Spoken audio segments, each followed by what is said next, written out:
So I've been reading a book called Strangers to the City.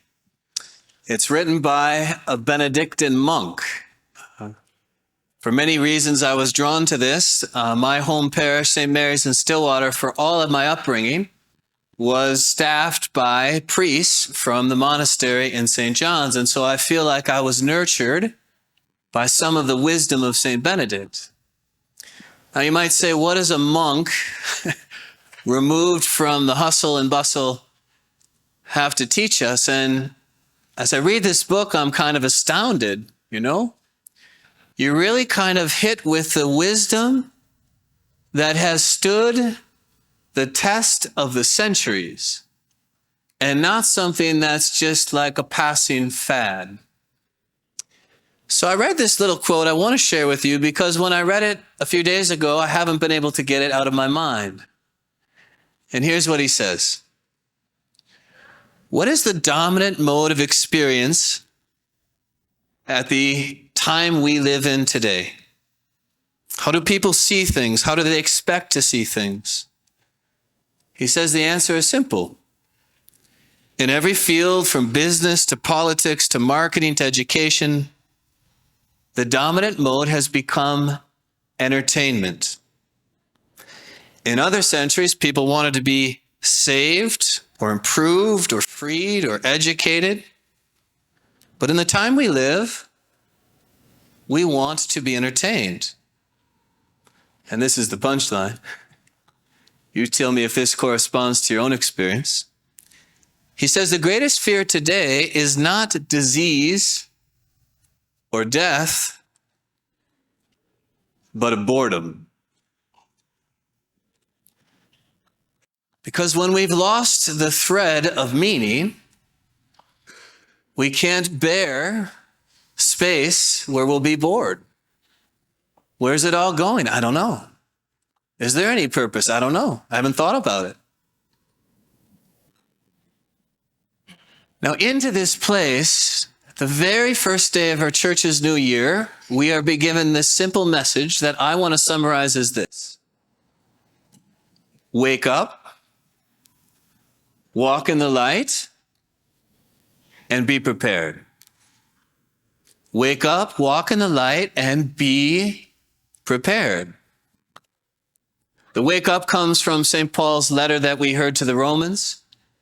It was what St. Augustine actually picked up and read while he was in a garden, and he wept. It was the beginning, or the end, you might say, of his conversion. The hour is now the time for you to wake up. Really blessed to be with some of my family, although we were down a little bit for Thanksgiving with sicknesses and things, but I have a lot of little nieces and nephews, and one of my favorite things is literally to watch them wake up from a nap. You ever watch a child just wake up from a nap? It's a process. But then once they actually do come up, it's like, okay, there's the smile. And it's like they're waking up every time with a sense of wonder. I was watching my little niece just look at her hands, and she was just in wonder of her hands.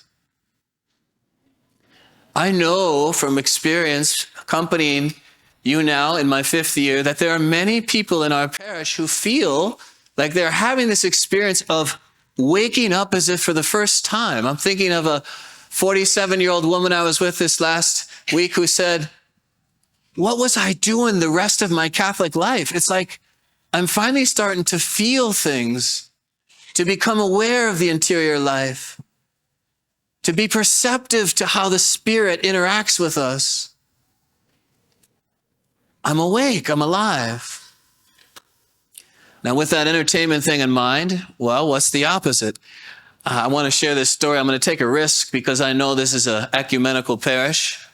And by that, I mean almost evenly divided between Vikings and Packer fans, But I had a friend, and I'd say this is a friend who's not inclined that much to sports as entertainment. He'll watch, but a friend wanted to take him to the religious experience of a game at Lambeau Field. And so he went, and we were on a walk, and he was still processing this 2 weeks later. The tailgate, the tour of the stadium, the whole shebang, And he said to me, what was so fascinating is how given these thousands of people were to this game. Like completely given. Like not only the gift and the importance of their time, but like their energies to cheer until they could cheer no more. I mean, so given that you might even go home without a voice. I want to read this. A parishioner, one of the members of our school advisory, sent me this, and I've been thinking about this ever since. Apparently, this comes from the Park High School football, ethics, huh? Listen to what this says. Remember, and by the way, this is coming from a man who watched the Vikings on Thanksgiving. Okay, I love sports. I played them all. I'm still drawn in. But he says, remember, sports are a shared illusion. The players, fans, and coaches get together and pretend that the outcome of the game will be important. That is fine if after it is over you say it's not. The whole point of sports is to create opportunity for growth and maturity through teamwork and competition. That's what's important. Virtues, commitment, discipline, entertainment. But you see, if we've lost the meaning and direction and we're not awake and we fear boredom, our entertainments become so important. We vest them with religion, actually. Well, what else is there? So we're told, wake up. Secondly, from our first reading, Isaiah, walk in the light. Do you know one of the simplest definitions of faith is to walk in life, make decisions, make priorities based on the trustworthy word that Jesus has spoken? Why am I taking this step? Because I trust Jesus. I trust his word. I trust that he's leading me. I mean, faith is forward momentum. Our faith doesn't come alive. The scriptures don't even make sense unless we have some semblance of forward momentum in our lives. Then it becomes rather dramatic. It becomes an adventure like, hey, there's a mountain. Let's go. There's more.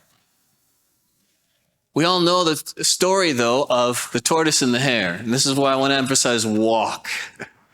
We are so hurried in our own life that I suppose even this 47-year-old woman who said, she might think mistakenly that she's awake. She's alive spiritually. She has to make up for lost time. She's got to run. No, it doesn't work that way. One step of fidelity a day is sufficient. In fact, faith is about walking, not running. I've started to get back in the habit of trying to take a half-hour walk every day. It's kind of hard, though, in Minnesota because it's usually not going to be in the light, huh? But I'm still going to walk. And you know what I find? If my life is too, charged up and it's restless, even if it's full of good things, I don't want to take a walk. A walk is kind of contemplative. It's leisurely. Who am I going to be with on my walk? I'm going to be with me and my thoughts. And a walk is only going to go at a certain pace. So I force myself to do this because it's actually this beautiful, spiritual thermometer of am I living in entertainmentville? Am I living in images? Or am I actually taking determined steps of virtue, of things that matter?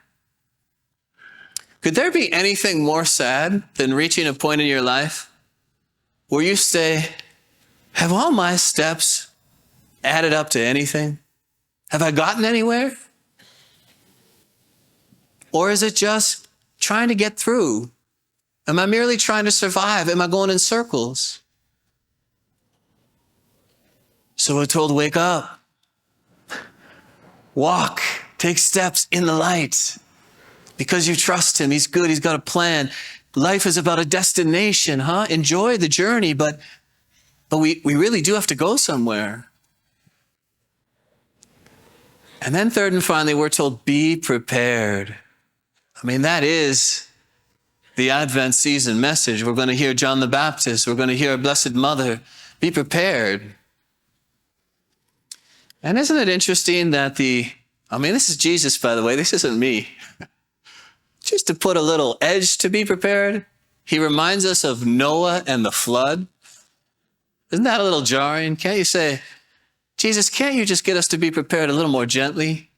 I'm not sure I like that image. The flood? But maybe it has to be that way. Maybe you and I as creatures get so subdued by the shiny images, we get lulled to sleep by the entertainment, that we lose all sense of vigilance and aliveness. And so sometimes in his love, Jesus has to use a little force, huh? Do you know, I still look back to this day, and I don't know, I mean, when the story is written of St. Ambrose, that's all I can evaluate here spiritually. But I literally saw so many amazing things happen during the pandemic. And I literally felt it was like Noah's flood. Like so much was washed away, it went away. And all you got is this thing, and yes, it's true. There's not as many of us here on any given Sunday. We're getting back, but I don't know where those people went, and my heart kind of grieves. But I can look at the people in front of me and know so intimately that it was a graced time. It washed away some of those certainties that are just our own certainties. They get in the way. They prevent us from walking. They prevent us from being vigilant. They prevent us from being prepared and living an interior life. So I want to really encourage us, God knows our desire, our need for new beginnings. The goal is not to be discouraged, like, shoot, yeah, I have been asleep, or yeah, I have no forward momentum. Or, I'm completely unprepared. Well, this week, how about we heed the Lord's gentle, clear call? He loves us enough where he's going to keep. It's the beautiful thing about God. He's so patient, but he's persistent. He's resilient because he's made us for glory. He's made us for eternity. He's made us for a love that's beyond what our hearts are prepared for at the moment. So let's walk this Advent. Let's live in the light. And let's allow Jesus to lead us.